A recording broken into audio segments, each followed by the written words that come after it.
it's like sugar causes diabetes and, fatty liver disease. I'm like, yeah, I eat a ton of sugar. It's like, look at people who have diabetes. They eat takeaway. They eat it's refined sugar with polyunsaturated fat, starches and all the other crap. It's like, it's not the sugar. It's like people just go so quick to blame one thing.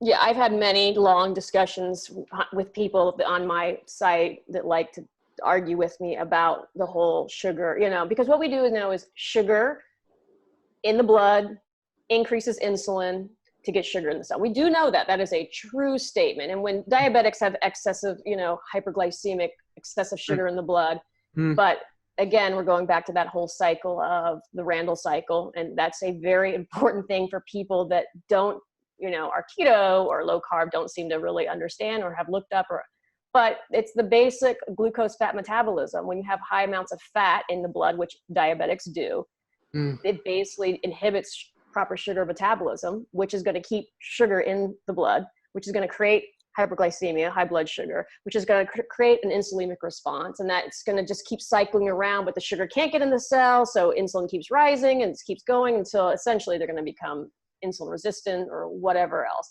And some people that don't put the fat part into the equation will just look at that like high blood sugar is making you insulin resistant, so sugar is the fault. But that's why I like Ray's research so much, is he looks a step deeper. He's asking, well, why is just sugar staying in the blood? What else is going on right here? And then he looks at, well, you have all this fat in the blood, or even polyunsaturated fat, which is even worse because that's going to have a thyroid suppressing effect and everything else. It's just going to create this negative, process. It's going to create that diabetic state. But the drug industry, that's not treatable by the drug industry. So of course, that's how it's going to relate to everybody in the medical industry and so forth. So it'd be interesting to know how much diabetic medicine they'd sell in the world. Like, it'd be billions of dollars. Hey, like, it'd be worth billions and billions. Well, insulin itself is $1 billion industry. In fact, I mean, I know Saturée just posted something about this, how the increase in insulin. I mean, insulin itself has not changed. It's insulin. Insulin is insulin is insulin.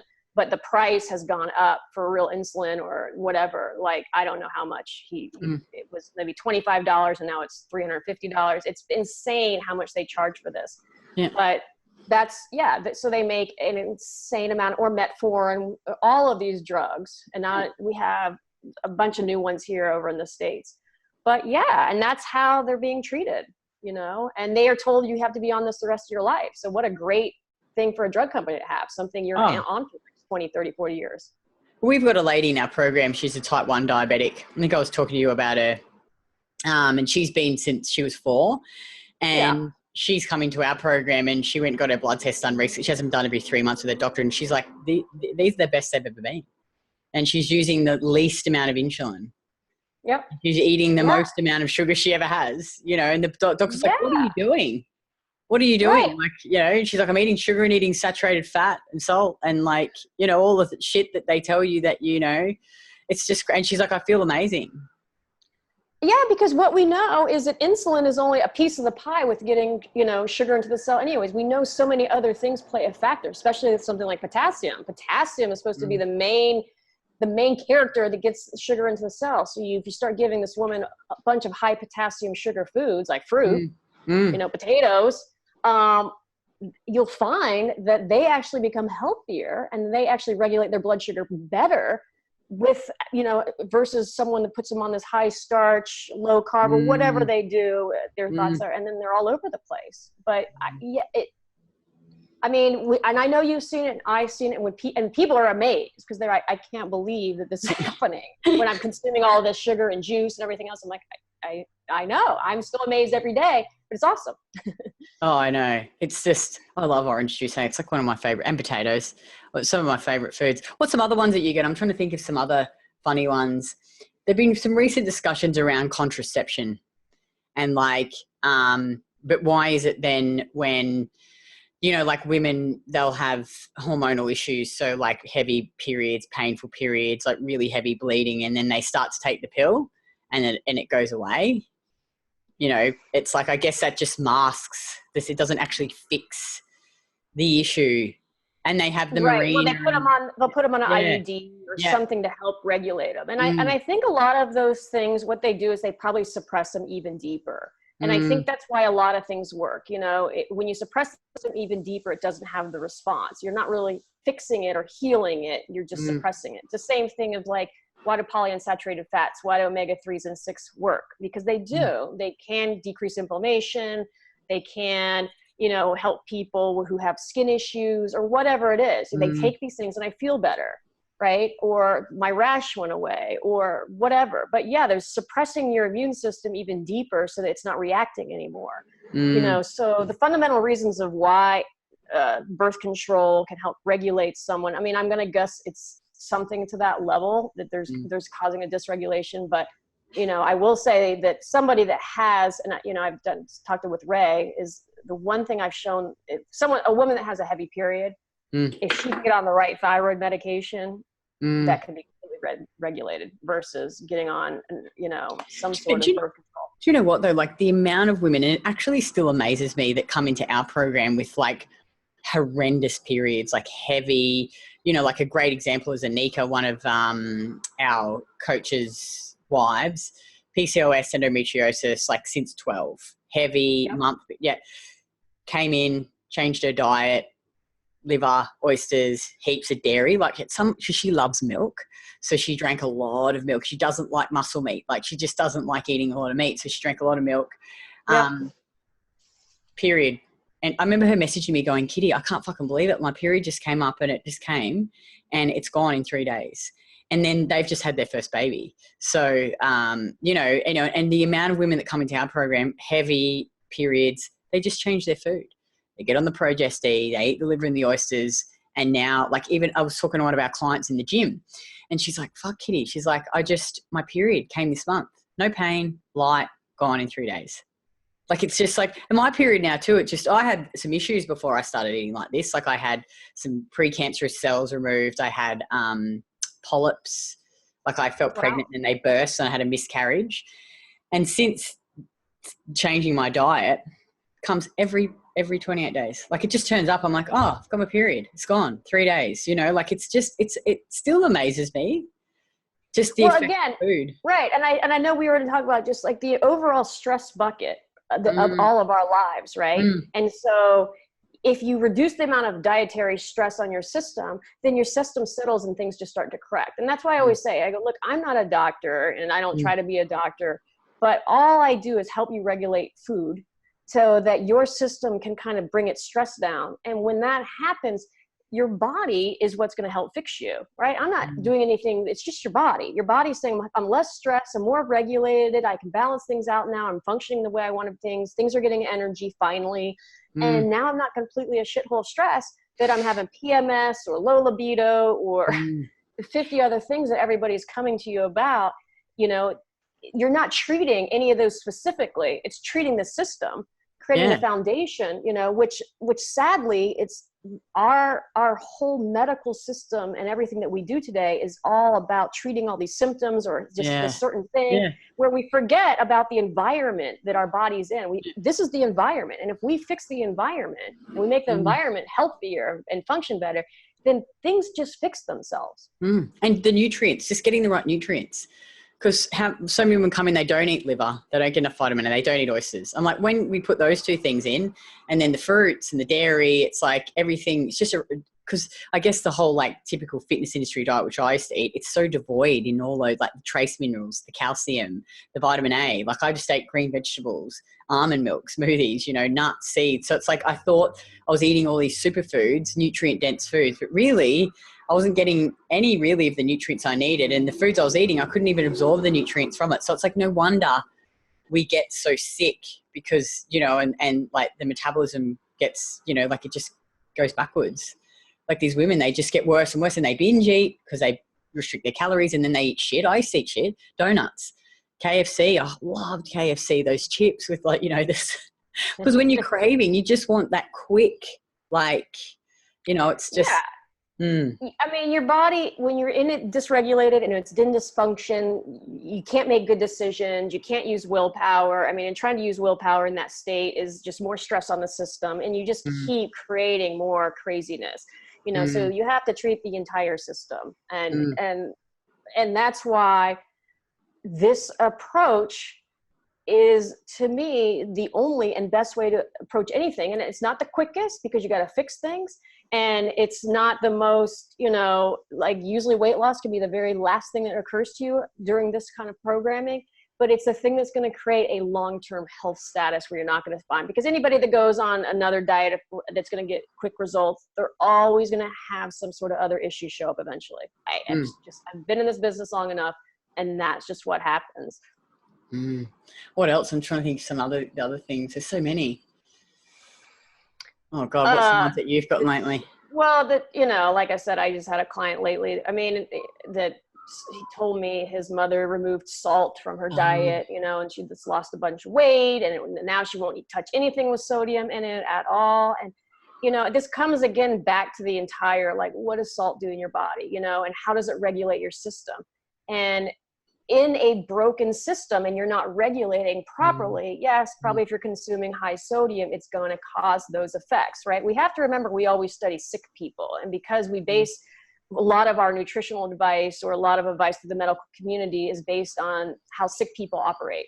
Well, if you want to be a sick person, then you should take that advice, because that's the road they're going to lead you down. So you can take that advice and you can feel better, but ultimately removing sodium completely from your diet is going to cause some dysregulation down the road, because your body does need sodium, and it helps with regulation, and it helps with, you know, your whole system. So it doesn't make a lot of sense to, you know, again, this advice is being given on, just take this or add this and then it fixes me, without an understanding of how your body works. And that's eventually always going to get you into trouble. So I also wonder too, like when people say stuff like that, like, oh, I've removed sugar from my diet, but it's like, what is the actual food you're removing from your diet? Because all the time they're going, oh, so I stopped eating processed packaged foods with sugar in it. So obviously you get, you know, like, it's like, look at like, because I think people say that, oh, I've removed all the sugar and I've lost all this weight, but it's like, yeah, but what you've actually removed is all the other shit that you're eating, and you lowered your calories, you know, like, it's just, yeah, it's like they try and single out this one thing, but then don't look at the other things. You know, it's probably good that they're removing the donuts and the fucking, all the other crap. Obviously that's good, but it's like, don't remove fruit. You know, no one got bloody diabetes from eating fruit and eating, you know, like, oh, I love the other one. I heard Craig talking to a client on the phone, and she was leaving our program. She's like 140 kilos. And she's telling him, yeah, but when I was eating 1,200 calories and doing the CrossFit and whatever, I just wasn't losing any weight. I'm like, fucking bullshit. You were binge eating. You do not get to 140 kilos eating 1,200 calories. It's like, stop lying to yourself. It's like these women, it's funny. It's like another client of mine, she had a year. She went good, and then she had a year. This shit happened in her life, and she just wasn't being consistent. And she got fatter and fatter and fatter, and not really fat, but just put all the weight back on plus more. And she's like, no, I've been consistent. And anyway, we had a conversation, and just, she's like, you know, I sort of said to her, I'm like, you're fatter now than when you joined. And, you know, she saw these photos of herself, you know, before, when she had her child was younger, and she's like, look at what I used to be like. I can't believe I've let myself. I'm like, doesn't matter. Just move forward, be consistent. So she's been 100% consistent. She's lost 7% body fat in 12 weeks. So I'm like, awesome. Clearly you weren't being consistent. It's like women just have to stop lying to themselves. I'm like, I just do not believe you. If I taped your fucking mouth shut and you could not eat anything, your body would eat itself. It would eat itself, literally. Like, it's not, it's just, you get like that because you restrict, and then you end up binge eating, your metabolism's slow, and you put weight on. It's like, it's just the whole, the true women, the ones that come into our program who truly, and I've had them before, who really truly do eat 1,200 calories, they're small. They're fucked up. Like, they've 100%. Got all these digestive issues, they can't sleep, you know, but they truly just are good at restricting, and they stay under that 1,200 calories, and they're exhausted, but they're small. You know? It's like, I used to be able to do the same thing sometimes. Right. No, I mean, there is always a rhyme or the reason of, you know, of why, but yes, there's no woman, you know, again, they probably should slow their metabolism down. If you're consistently consuming 1,200 calories, you ain't going to be 140 kilos. You don't just put weight on from thin air. No, you're not. Unless you were, you know, 800 pounds prior to that, and you've been consistently consuming 1,200 calories, and now you're still not super small, right? But ultimately, I mean, you can definitely deplete your metabolism to a really horrible slow state. level, but not be 140 kilos and eat 1,200 calories. It just doesn't work like that. Like not normally. No, you might be eating it sometimes, but you're usually binging for sure. Yeah. That's, but I think they're just afraid to talk about it because they're ashamed, and there's nothing to be ashamed of. It's like, if you can just go, well, look, this is what I'm doing. No, I did it. Oh, I'd have epic binges, like 10,000 calories in one sitting. Like, I'd feel terrible. Just couldn't stop myself. 100%. The things I have eaten in this sitting, and honestly, it's that feeling that you couldn't stop. You just keep eating one after another and still feel, and I'd be so physically full, but my blood sugar was so messed up that I was just going like this, and I was like, I need something else. I need something salty. I need something sweet, salty, salty, sweet, until I was just so sick and nauseous. And it was, I'm so happy those days are gone. Oh, me too. It just makes so much of the rest of your life so much better, doesn't it? Like, yes, yeah. So what was another one I had? I have a thing about this whole celery juice thing, because it's really hip right here. I don't know if you guys do that yet. Yeah. Nah. It's not hip in Australia. I haven't seen anyone. Yeah, it's a pretty hip thing right here to get a whole stalk of celery and juice it and drink it in the morning, and and whatever. People are going to do whatever they want, but you have to remember, probably 4 ounces of orange juice is going to have more nutrition in it than a whole stalk of celery. But people seem to forget that for some reason, right? I mean, celery is basically water. So is lettuce. It's water for the primary point of it. And then you have some nutritional value in there, but it's super minimal. So basically, you're going to drink a glass of water with a little bit of nutrition. So it's always like, ask yourself what you're doing and wanting, right? If your body's depleted and needs calories and energy, and you're trying to heal by drinking essentially a cup of water, which is celery, it's not going to work, right? But there's so much in California, and we are still stuck in this world of eating these foods that are super low calorie, and they're going to provide you with X, Y, and Z, or for whatever reasons. And it's like, your body runs on energy. You need energy to heal. You need energy to do the things, to think, to move, to everything else. You cannot run on celery juice, right? It doesn't work that way. So, I guess I just get frustrated because I see these people doing things and they're trying to heal their bodies because of whoever told them that was the thing that they should be doing. And I'm like, but you're not getting enough energy. Like, you need energy. No, I don't need. Oh, okay. All right. You can't. I just don't try to convince people anymore. I'm too busy. Yeah. So, I mean, ultimately it's like, you got to understand, for your body to fix itself, right? It doesn't need 57 medications or everything. It needs fuel so that it can do what it wants to do. Your body can heal. It can heal, but you cannot heal without fuel. You have to put it into the system. But you can't overfuel your body because you'll gain weight. So you have to figure out how your body is going to work and give it the things that it can utilize. And then as you get better, give it more things. And as you get better, give it more things. To the point, if you get super healthy, you can eat bad things and crappy stuff and whatever. And it doesn't affect you as much on you. Yeah, that's why kids can get away with it, right? Because you're dealing with this brand new body that you haven't screwed up yet, right? Although today's world, kids are coming out like freaking obese, but ultimately, kids can get away with all that stuff, and they always say, well, you're a kid, you can get away. I'm like, well, he has a high metabolism, and he's fueling his system. And then you teach yourself, it's like life. We teach ourselves so many poor habits, and then we try to fix it with not giving ourselves any energy. It's crazy.